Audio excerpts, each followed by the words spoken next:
Hello friends, బాగున్నారా? నేను ఈరోజంతా పనిలో బిజీగా ఉండి ఇప్పుడే ఇంటికి వచ్చి టిక్టాక్ ఓపెన్ చేస్తే టార్గెట్లో 7 గంటలు దొంగతనం చేసిన లేడీ, 7 గంటలు దొంగతనం చేసిన లేడీ అని చెప్పి ఫుల్ వస్తున్నాయి. నేను అవి కొన్ని వీడియోలు చూశాను. బాడీ క్యామ్ ఫుటేజ్ చూసిన తర్వాత నాకు అర్థమైంది ఏంటంటే తను దొంగిలించలేదు అది. అసలు ఏమి జరిగి ఉండవచ్చంటే ఆమె ఒక టూరిస్ట్. ఇండియా నుంచి అమెరికాకి వచ్చింది కాబట్టి వెనకాల ఇండియాలో అందరూ ఫ్రెండ్స్, ఫ్యామిలీ వీళ్ళందరూ ఉంటారు కదా. ఆమె పేరు జమీషా అవలాని అనుకుంటాను, సింధీ అనుకుంటా ఆమె. సో సింధీ వాళ్ళు వాళ్ళ ఫ్రెండ్స్ అందరికీ పట్టుకెళ్ళాలి కదా, రిలేటివ్స్కి గిఫ్ట్స్. సో ఒక రోజంతా గిఫ్ట్ పర్చేసింగ్లో ఆమె స్పెండ్ చేసింది 7 అవర్స్ టార్గెట్లో. అలా స్పెండ్ చేసి చివరిలో ఆ క్యాష్ కౌంటర్స్, క్యాష్ రిజిస్టర్స్ దగ్గర ఆగి పే చేయకుండా, ఆ ఆగి పే చేయాల్సిన టైంలో ఆమెకి ఫోన్ కాల్ వచ్చిందో, లేకపోతే ఆమె కాల్ చేసి ఎవరితో అయినా కాల్లో మాట్లాడుతూ, మనం ఫోన్లో మాట్లాడుతున్నప్పుడు మన మైండ్ ఏమో కాల్లో ఉంటుంది. ఫిజికల్గా ఏం చేస్తున్నాము అనేది కొంచెము అటెన్షన్ ఉండదనమాట. అందుకనే డ్రైవింగ్ చేసేటప్పుడు ఫోన్లో ఎక్కువసేపు మాట్లాడొద్దు అని కూడా అంటారు. ఎందుకంటే మైండ్ డైవర్ట్ అయిపోతుంది. ఫిజికల్గా కళ్ళెదురుగ్గా కనిపిస్తున్నా కానీ దాని మీద మన ఫోకస్ ఉండదు అని. సో నాకు తెలిసి ఇండియాలో మనం షాపు పూర్తిగా బయటికి వెళ్ళిపోతే కదా అది కట్టకుండా వెళ్ళిపోయారు అంటారు. సో ఆమె ఇంకా షాపులోనే ఉంది అని అనుకుంటుంది తను. ఈవెన్ దో క్యాష్ రిజిస్టర్స్ దాటి వెళ్ళిపోయినా కానీ ఇంకా టార్గెట్ సైనేజ్ ఉంటుంది కదా, ఇంకా కొన్ని మామూలుగా ఆటోమేటిక్ డోర్స్ అవి ఇవి ఉంటాయి కదా.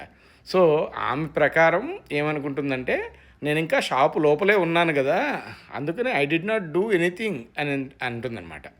కాబట్టి ఇది నాకు తెలిసి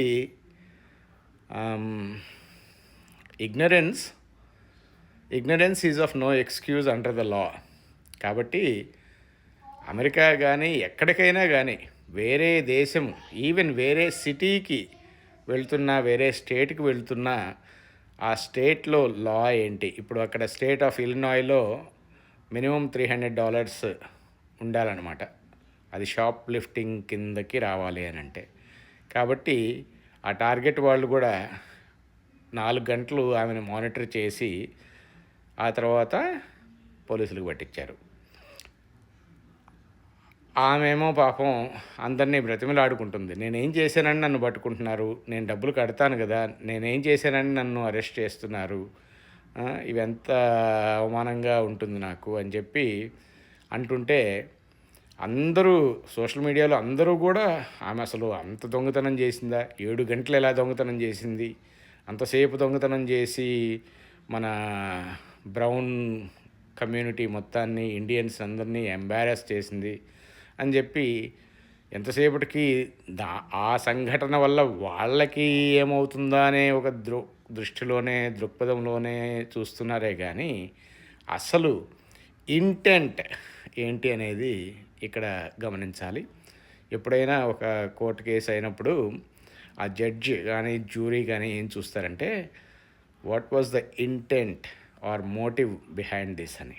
సో ఇక్కడ ఆమె ఇంటెంట్ వచ్చి నాకు తెలిసి ఆ డబ్బులు కట్టే వెళ్ళిపోదాము అని చెప్పేసి ఆమె అనుకొని ఉంటుంది. ఇంకా నేను షాపు లోపలే ఉన్నాను కదా, బయటికి కార్ పార్క్లోకి వెళ్ళిపోలేదు కదా, సో ఈ ఫోన్ కాల్ అయిపోయిన తర్వాత కట్టేసి వెళ్ళిపోదామో అన్నట్టుగా ఆమె అనుకొని ఉండొచ్చు. ఇప్పుడు టార్గెట్లో ఎక్కడ వరకు క్యాష్ రిజిస్టర్ సాగిపోతాయి, ఏది లాస్ట్ పాయింట్ ఆఫ్ పేమెంట్, ఇలాంటివన్నీ బయట నుంచి వచ్చిన వాళ్ళకి తెలియదు కదా. అక్కడ ఉండే వాళ్ళకంటే ఇప్పుడు ఈవెన్ మనకి కూడా అప్పుడప్పుడు మనము పరధ్యానంలో ఉంటాం. దాన్నే పరధ్యానం అంటారు. అంటే మైండ్ ఒక దగ్గర, బాడీ ఒక దగ్గర అనమాట. బాడీ ప్రెజెంట్, మైండ్ ఆబ్సెంట్ అని కూడా అంటుంటారు కదా. సో ఇలాంటి కేసులు చాలా జరుగుతుంటాయన్నమాట. అంటే నేను రీటైల్లో పనిచేసినప్పుడు లాస్ ప్రివెన్షన్ అనేది ఒక డిపార్ట్మెంట్ అనమాట ప్రతి రీటైల్ కంపెనీలో. సో వాళ్ళందరూ వాళ్ళ పాలసీస్ వాళ్ళకుంటే మన షాపింగ్ చేసే కస్టమర్స్, ఆ షాపర్స్ ఎవరైతే ఉన్నారో, ఇది నేను సింగపూర్‌లో కూడా చాలాసార్లు విన్నాను. సింగపూర్‌లో ముస్తఫా అండ్ శాంసుద్దీన్ అనే ఒక పెద్ద షాపింగ్ మాల్ ఉంటుంది. సింగపూర్‌లో ట్రాన్సిట్ అయ్యేవాళ్ళు, సింగపూర్‌కి టూర్‌లకి వచ్చిన వాళ్ళు అందరూ కూడా ఆ షాపులకెళ్ళి కొంటుంటారనమాట. అయితే పొరపాటున ఇలా ఫోన్‌లో మాట్లాడుతూనో, లేకపోతే ఆ షాప్ కూడా కొంచెం కన్‌ఫ్యూజింగ్‌గా ఉంటుంది. ఒక్కొక్కసారి ఒక గేట్‌లో నుంచి వెళ్తే అదే షాప్‌లోకి ఇంకొక బిల్డింగ్‌లోకి వెళ్తాము. ఒక్కొక్కసారి ఒక గేట్‌లో నుంచి బయటకొస్తే ఆల్రెడీ షాప్ బయటకొచ్చేస్తాము. అప్పుడు అది కట్టకపోతే పోలీసోళ్ళు పిలుస్తారనమాట. సో, ఎందుకైనా మంచిది మనం ఎక్కడికి వెళ్తున్నాము అనేది చూసుకొని, అక్కడ లా ఆఫ్ ద ల్యాండ్ ఏంటి అనేది తెలుసుకొని, ఎలాంటి ప్రవర్తనలు మనం చెయ్యొచ్చు, ఏది చెయ్యకూడదు, ఏది లీగల్, ఏది ఇల్లీగల్ అని తెలుసుకొని, మనకి మనము ఎడ్యుకేషన్ తెలుసుకొని, అవేర్‌నెస్ పెంచుకొని, ఇలాంటి యాక్సిడెంటల్ మిస్టేక్స్ ఆమె తప్పు ఉంది. ఎందుకంటే ఆమె తెలుసుకోవాలి ఎక్కడ ఏమి చేయాలి, ఏమి చేయకూడదు, ఎలా చేయాలి, ఎలా ఎక్కడ పే చేయాలి, ఎంతవరకు పే చేయాలి, ఆ తర్వాత పే చేయకపోతే ఇలాగా అరెస్ట్ చేస్తారు అని ఇవన్నీ కూడా ఆమె తెలుసుకొని అక్కడికి వెళ్ళి ఉండాలి. కానీ ఆమె ఇండియా నుంచి వచ్చే ఒక టూరిస్ట్ మాత్రమే. నాకు తెలిసి ఆమె ఇంటెంట్ దొంగిలించాలని కాదు. ఆమె ఇంటెంట్ ఏంటంటే ఇండియాలో ఉండే అందరికీ గిఫ్ట్లు కొనడానికి వెళ్ళింది, ఒక రోజంతా దానికి కేటాయించి. అవన్నీ కొన్న తర్వాత తన దురదృష్టవశాత్తు ఆ ఫోన్ కాల్లో మాట్లాడుతూ ఆ క్యాష్ రిజిస్టర్స్ పాయింట్ని దాటుకొని వచ్చేసింది. సో అక్కడ లోకల్ లా ప్రకారం, వాళ్ళ టార్గెట్ పాలసీస్ ప్రకారం వాళ్ళు పోలీసులను పిలిచి ఆమెను అరెస్ట్ చేయించారు. సో ఇప్పుడు అది సోషల్ మీడియా అంతా వైరల్ అవుతుంది. అది మనకి ఎంత ఎంబారస్మెంట్ అని చెప్పి ఇండియన్ కమ్యూనిటీ, బ్రౌన్ కమ్యూనిటీకి అని చెప్పి అంటున్నారు. మనల్ని ఒక 50 సంవత్సరాలు వెనక్కి నెట్టేసింది ఈమె అంటున్నారు. ఎప్పుడు కూడా విక్టిమ్ బ్లేమింగ్ చేసే ముందు అసలు పరిస్థితిని మనం సరిగ్గా అర్థం చేసుకున్నామా లేదా అనేది కూడా చూడాలి. వేరే పర్స్పెక్టివ్స్లో కూడా మనము ఆలోచించి, అంటే వేరే కోణాల నుంచి కూడా ఆలోచించి చూడాలి. నాకు తెలిసినంత వరకు, అంటే నేను చూసిన వీడియో ఫుటేజ్ల వరకు, అది ఇండియన్ కల్చర్ అనేది కాంటెక్స్ట్లో తీసుకుంటే మనకు అర్థమయ్యేది ఏంటంటే, తను she is well to do, she doesn't need to steal, but she doesn't know where the cash registers end or what's the local law of the land, how to pay for things. ఇండియాలో ఒక విధంగా ఉంటాయి, బయట ఒక విధంగా ఉంటాయి. So ఆ differences గమనించి ఎక్కడ పే చేసి మాత్రం బయటికి వెళ్ళాలో అది తెలుసుకొని ఉండుంటే ఇన్ని ఇబ్బందులు వచ్చిండేవి కాదు. సరే, ఆమె సంగతి ఏదో అయిపోయింది. మన వాళ్ళు చాలామంది పేరెంట్స్ని, రిలేటివ్స్ని, ఇన్లాస్ని, వాళ్ళని వీళ్ళని తెచ్చుకుని ఉంటారు కదా, పిలిపించుకుంటారు కదా. సో ఆమె కూడా అలాగే ఎవరో ఒక ఇంట్లో ఉంటుంది కదా, ఎవరితోనో ఫోన్లో మాట్లాడుతుంది కదా, తన పాస్పోర్ట్ ఎక్కడో భద్రంగా ఉంచి వచ్చింది కదా. సో అలాంటి వాళ్ళు కూడా వాళ్ళకి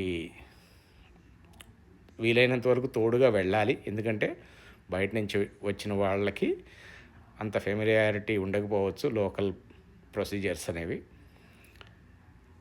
మీరు ఎవరినైనా విజిటర్స్ని పిలిపించుకుంటే మాత్రం వాళ్ళని లోకల్ పద్ధతులు, ప్రొసీజర్లు, పాలసీలు ఇలాంటివన్నీ వాళ్ళకి కొంచెం ఎడ్యుకేట్ చేసి, వీలైతే దగ్గరుండి మరి ఇలాంటి దురదృష్టవశాత్తు జరిగే సంఘటనల నుంచి, కష్టాల నుంచి, తప్పిదాల నుంచి తప్పించగలరు అని ఆశిస్తున్నాను.